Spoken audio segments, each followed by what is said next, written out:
Hello ArtCadets, it's February and it's Friday. So today we are going to be looking at colour pencils, and I am using the prismacolor colour pencils, but you can use any oh dear, I can't get my words straight, any colour pencils you like. And I'm also going to be using the grey paper that I've used in the past because it shows up white really nicely. I've chosen to draw Bust a Moon from the new Sing movie that's just come out, and I've printed this off so I can show you actually on this print off how I break down the character into the simple shapes that I go on about. So if you're ready, you've got your pencils and your paper ready, let's go.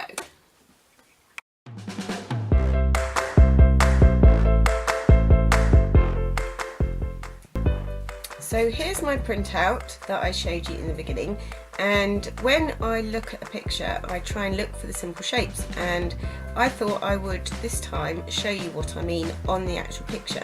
So rather than just draw Buster here with the shape of head that he has, which is sort of an oval shape like that, it's easier if you look for simpler shapes. So for example, around his face, I wouldn't look at it as one single shape, I'd look at it as an oval like that. Oops, not like that.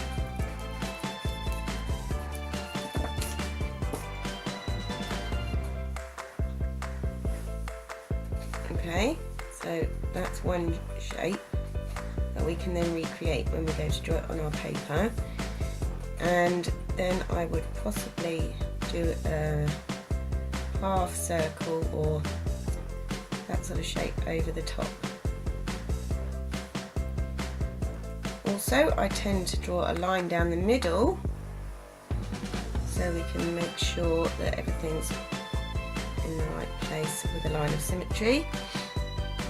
His eyes obviously are just round in this picture, a bit squashed. Same with his nose. You could draw that as a rectangle to start with if you like. And his ears, you could carry on and draw them as a circle. They're not exactly the same actually. And then his body, I would draw just as a square to start with. You won't be able to see this, but you can get the idea of what I'm doing.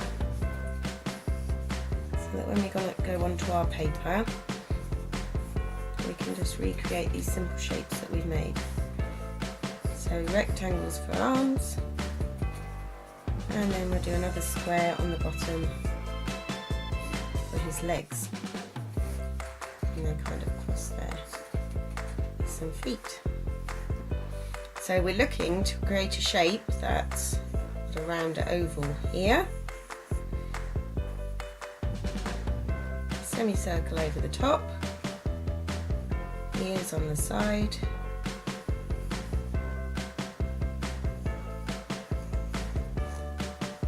dip in the top like this, his nose, his mouth, which is straight along the top actually, and a semicircle, eyes, a square body, about the same width as his face, slightly smaller, and then another rectangle on the bottom for his legs, like that. Okay, so you can see how I'm breaking it down, copying the shapes that we just drew.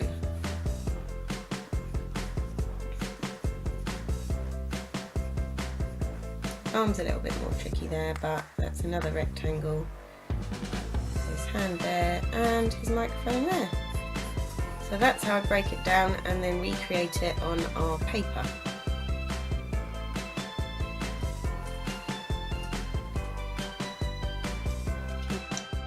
Okay, so while we're drawing out the simple shapes onto our piece of paper, I'm just going to talk a little bit about the tooth of the paper. I bet you didn't know paper had teeth, but it does. but this just means really it's just a term for the texture of the paper, so whether it's smooth or rough to the touch. And for colour pencils, it's best to have a medium tooth paper, so you don't want it too smooth because then it doesn't pick up the colour pencil very well and it's quite hard to blend colours, and you don't want it too rough because when you colour in you'll find that you leave white gaps between your drawing, which you can work with, but it just takes a little bit more effort. So I generally use a medium tooth, and that I find easiest. It's also quite good for blending, and it can take being rubbed out, and you can apply pressure to it and mix colours without it tearing or completely ruining your paper. I'll talk a little bit more about mixing colours in a minute, and usually I would tend to go for quite a sharp colour pencil as well, because then you can get in between the gaps in the paper because it's not completely smooth. So this tooth that I'm talking about, if you use a sharp pencil, it will get into all the little gaps in the paper and you'll get a really nice result. So once I've finished outlining my drawing here, I'm going to rub out all the guidelines and I'm going to be ready to colour in. So I've picked a selection of different greys, and I usually start with the lightest with colour pencil, and I don't tend to do big blocks of colouring in all at once. I tend to do little circles when I'm colouring in because that gives a nice even coverage, and also, as I said, if you need to blend colours then it's a lot easier. I also don't press very hard.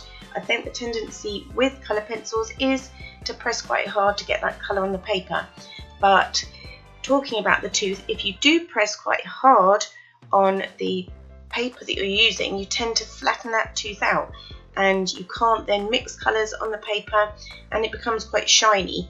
So it's not always a good thing to press really hard, especially if you want to add different layers and mix it up a little bit.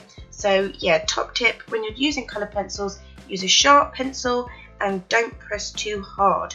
Pressing hard on paper with colour pencil is called burnishing, and it can give you a really bright colour, but as I say, you do tend to get quite a shiny sort of surface, and then if you want to mix another colour with it, you're going to really struggle. So don't press too hard. Okay, on the picture I'm just doing here, I've gone in and I've done the light white areas first, working in little circles as I said, and a nice sharp pencil. I can't emphasize sharp pencils enough when you're doing colour pencil, and don't press too hard. Okay, so we're just going to go in with a little bit of a darker colour on his ears, and if you're not pressing too hard again you can get quite a nice sort of fluffy look, and it's really good for details with colour pencils if your pencil is sharp, and you can get that sort of furry appearance, which is really good when you're doing a koala.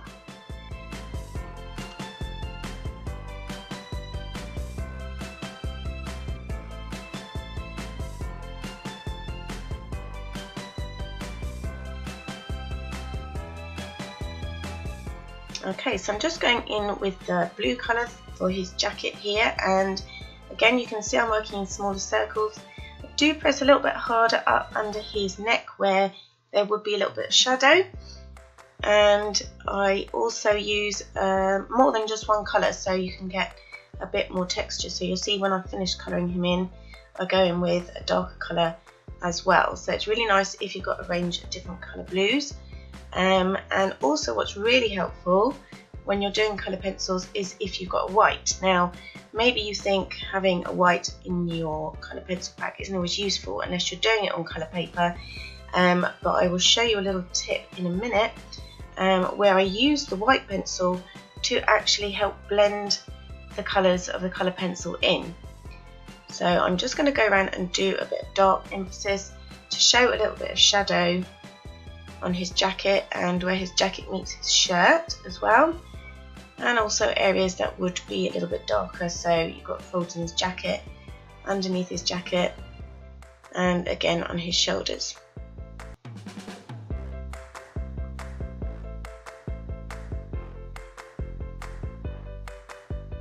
I'm just doing a little bit of shadow underneath his bow tie to show make it a little bit more 3D.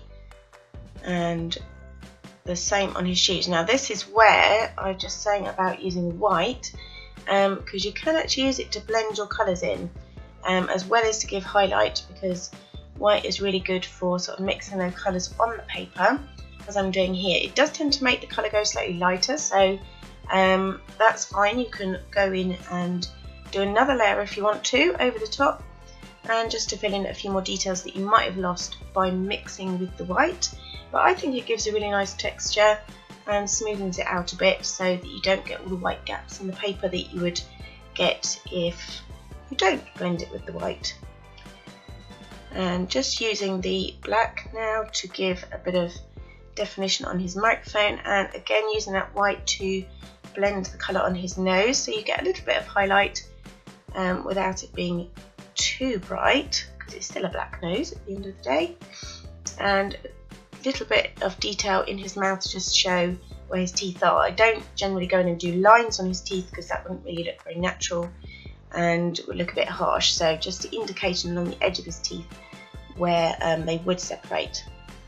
Then I'm just going in and doing the final touches, so a little bit of highlight on his microphone and over his hand, and we're done! Hooray! Well, that's all for today, ArtCadets. I hope you've enjoyed drawing Buster Moon from Sing. Really not sure what my jumper's colour is today either. Very, very green. Not sure I'll be wearing it again next week. But never mind, I hope you liked the video today. If you did, then give it a thumbs up, like and subscribe. And next week we'll be doing another colour pencil picture, and I would like you guys to choose what we're going to draw. So if you've got any great ideas or special requests, then please leave a comment in the comment section below, and hopefully you'll join me next week for another video on colour pencils. Bye!